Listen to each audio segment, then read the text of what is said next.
So most guys feel like they are awkward, or that they are creepy, or that they are strange to be around. Like there's something off about them, like there's something that they need to fix. And this is something I felt for many years. But what I realized is that if you slow this down, awkwardness is not random. That awkward feeling shows up in very specific situations. What I realized is I wasn't awkward with everyone. I was only awkward with certain people. I was awkward when it mattered, like a boss or a woman I found attractive. I was only awkward when it seemed to matter, when I really wanted it to go well, when I didn't want to mess it up. And when I realized this, that was the clue. That was the outcome that I was attached to. So here's the part that most guys miss, because what started to happen was I realized a part of my attention was split. A part of me was actually inside the interaction, and another part of me was just watching myself, constantly observing, constantly monitoring, constantly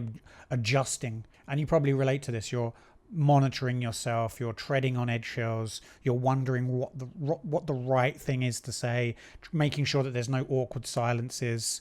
You're carefully micromanaging yourself, worrying about how you're coming across or what the next thing that you need to talk about is. And then the more that you do that, the less natural you feel, because now you're not just talking, you're performing, you're avoiding making mistakes, trying to get it right, trying to be seen in a certain way. And that's where that awkwardness actually comes from. That's where that tension comes from. And it's not necessarily that you don't have the right thing to say. It's not from a lack of skill, but it comes from too much self-pressure, too much tension to act a certain way. And then the mistake we make without realizing is that we're trying to fix the awkwardness. So the more that you fight this awkwardness, the more you actually reinforce it, and the more awkward then you probably look. Because what you're doing then is you're giving the message, I shouldn't be like this, I shouldn't act like this.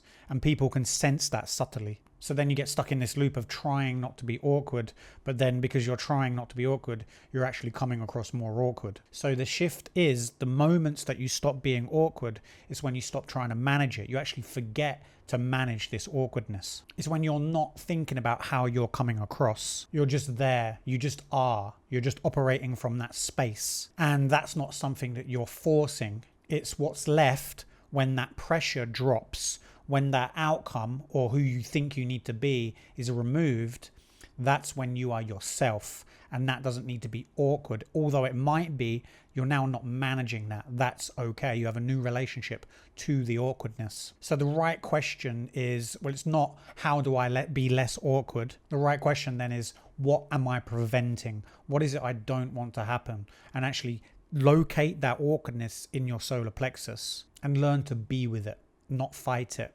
Embrace it. Be awkward. Because awkwardness is just the surface. What it's pointing to is, I don't want this to go a certain way. I don't want this to go badly. This really means something about me. So the answer is actually very counterintuitive. It's to not fight the awkwardness. It's not to try not to be awkward, which makes you look even more awkward. And now you're actually layering on more awkwardness. I've said awkward so many times in this video. Anyway, if you want to go deeper on these topics, go to the link below, check out our group. We have step-by-step guides on how to overcome a lot of this self-generated pressure you're putting on yourself so you can be free and natural and go out and speak to whoever you want. Check it out. Anyway, if you like this video, like, subscribe, and then go to this video here if you found that very good.